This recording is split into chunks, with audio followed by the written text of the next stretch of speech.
Ito. Sa presentation, pwede nyo gamitin tong progress bar.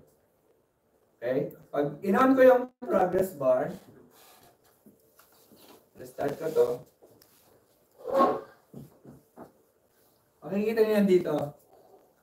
Ito wala to kanina. Page 1 of 3. Wala tayong idea kanina kung ilang pages yung form natin. Kasi naka-off yung progress bar. Ito tawag, progress bar 1.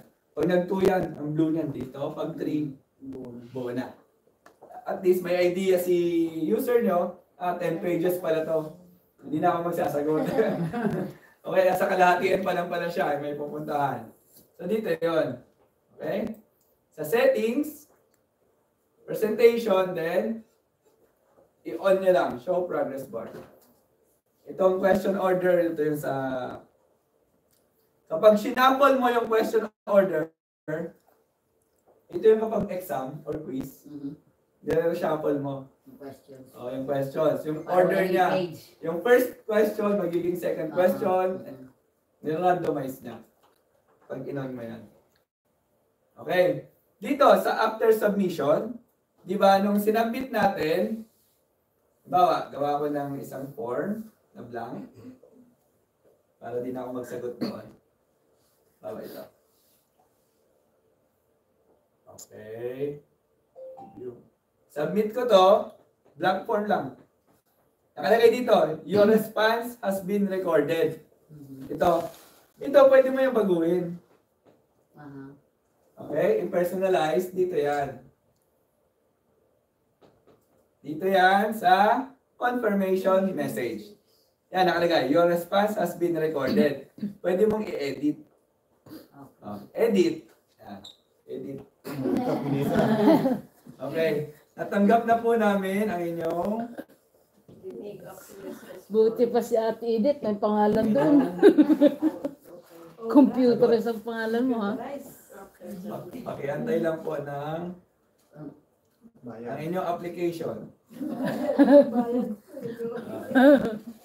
Pakiantay lang po ng aming email sa mga susunod na araw. Kasi pag para sa iba pang mga katanungan, pwede kayo mag-follow up. Ito, di ba, lagay nyo. Save. Okay, pag yan ang lagay ko, pag nag-submit siya, ito ang mababasa niya. Okay. At least, merong, ano yun, personalized. Confirmation, acknowledgement. Yung sa amin naman, yung sa Dolly Account, nakalagay dyan yung application number.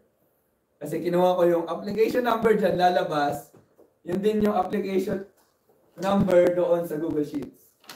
Kung kaya nagpailan siya. Kaya pag nag-follow up siya, tatanungin lang namin, ano ang application number mo? Kaya titignan ko lang doon. Lalo 55, doon na agad. Hindi. Mas madali. Kaya lang, meron yung medyo advanced. Pero ito yung basic. Okay?